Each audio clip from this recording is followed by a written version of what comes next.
Church of the Epiphany in the courtyard, and one of the first things I heard when I came down the streets of Washington, D.C., when I first got here, was these hymns playing. It's 8 o'clock now, is it 8 o'clock?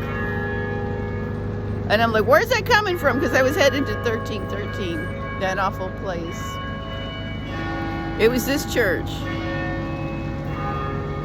And there's sparrows in the trees. This is so cool. And so it's playing a bunch of hymns that I played when I was an organist.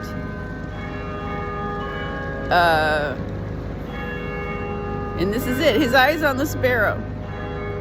Okay, that's way too high. For his eyes on a sparrow, and I know he watches me. And it makes me think of my grandfather, because my grandfather had the Crystal Palace, and it was this big Quonset hut thing. He had half of it was this old Wurlitzer organ. I think he salvaged from Oh Surrender. Okay, he salvaged from, I think it was a theater.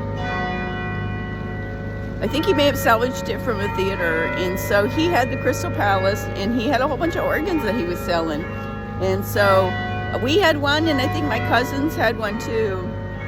And that's how I started playing the piano, right? My grandfather gave us an organ. And I remember my dad playing it. He would play Faith of Our Fathers, and my mom would play it in her hands, God bless her. She's 27 years old. She had those Hansen's nodules on her hands. They look like the fingers of an 87-year-old woman. But she played. I don't remember what she played, though. And that's how I learned to play by ear. And so when I think we were having a Girl Scout meeting, and Miss Niebergall, she was another one. This church makes me think of, because last week there was a young girl in Girl Scouts that was giving us Girl Scout cookies, and then it made me think of Miss Niebergall. She never had any children, but she taught me so much in Girl Scouts. She taught me how to embroidery. She taught me calligraphy. I was just amazed because she could play the piano, and she had these big long ass nails. She could type on the typewriter. She was so talented, and she taught me so much. And she had a party at her house with her mom, and I was playing her piano, and so that's how I got a scholarship. I believe what happened was Mary Shefflin, who was the organist at the church where we went, paid for a scholarship and paid Mrs. Keel.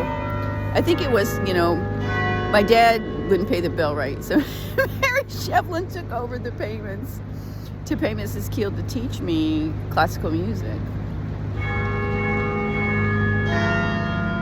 And it started with the organ, right? It started with the organ that my grandfather gave my dad. Whether my dad bought it or not, I don't know. When I was going to take piano lessons, there was a whole big to-do. Me and my mom arguing with my dad, pushing to get piano lessons, because Mrs. Keel wouldn't teach me until I got an actual piano. And so somebody was donating the piano, and they were supposed to meet my dad and my Uncle Austin for them to come pick up this piano. And the story was from my dad, okay? He went to the address they told him to. He looked in the basement window, and I think there was like 2 pianos there. There was a really nice one and a really crusty one, okay? And so they basically took the crusty one, even though there was no one there. Okay, come to find out, that wasn't the right address. And so the piano I got, really literally half the keys worked. It was so out of tune. At one point when Judy moved in after my mom died, she painted the front of it red. Okay, and it was so bad. Mrs. Keel came over one time. It was so bad that finally everyone talked my music teacher, Mr. Carlson, into letting me get the key for the auditorium piano during study hall, so I could go in there and play. And I would go in there and play, and all of the kids would come in and sit down, and I would play requests, like my friend Maggie Piersga. She loved Sweet Caroline by not Neil Sedaka, Neil Diamond, right? And there was actually 3 grades above us, the Paul sisters, Alexandra and Caroline. They actually became actresses. I think they became actresses. I think Caroline was doing something else, but what else? Oh, I played my song Gasoline Blues. Can I teach you how to play the guitar? I don't know if I'll be here that long, but if I am, I've taught before. What's your name? He won't tell me his name, but he wants me to teach him how to play the guitar. Okay. I'm here at this church. They give coffee away. This is Church of the Epiphany to homeless in the morning, and you can go in there for fellowship. They give you a little sermon, and then some. Last few times I played, this is Wayfaring Stranger. But there's no sickness, toil or danger in that bright land to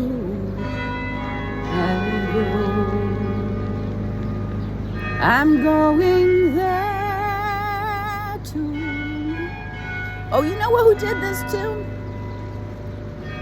Johnny Cash. No more to roam. I tried to cover this from Fort Myers. It was really eerie that night. And I was in a parking lot filled with carolers. This guy named Charles Ballard sent me to, nicknamed Cotton, from Oklahoma. I don't know. He was one of those dudes that was sent to spy on me, and I was getting ate up by the mosquitoes. I should have known right there. I never did put that up though.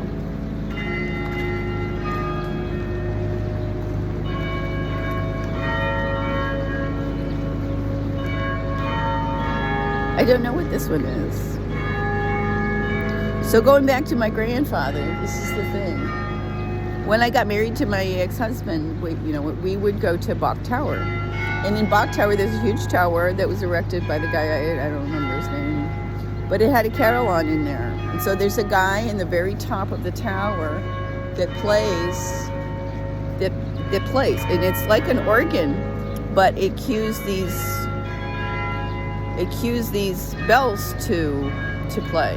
And so there were carillon concerts, and then there were automated ones. I'm assuming this is an automated one. I'm gonna have to ask Reverend Glenn about this, because I'd like to see. I know it's automated, right? Because there's no mistakes. No, they don't make mistakes. This is something that fascinated me because. And my ex-husband was interested in this too, with the player pianos, and that I got some plans for him to build a hurdy-gurdy. I can't remember what you call it. There's a real name for it. And we had first seen them when we went to Missouri Botanical Gardens. There was some guys in Lederhausen there from Amica, American Mechanical Instrument, something like that. And they were playing their little hurdy-gurdies, and a couple of them had little stuffed monkeys. Okay, organ grinders. And so I got some plans from this guy named John Smith in England for him to build his own, and he was really good with the woodworking. And so he made some out of balsa wood, but he didn't have any music, right? Because this was a homemade one. So I took many music that he wanted to play, and then because there's a certain number of pipes, right? So you have to edit the music out, because if you can't play the note, you have to figure out another note that sounds just as good, or else drop it. And so we had a couple of songs, and he had a system where he was poking holes, and we had a big long, he was like taping pieces of paper together. We were poking out holes. Really sounded good. And every time, somebody would come and he'd play it for them because he made it. But, he couldn't have done it without me. And that was fun. That was actually really fun. It was challenging.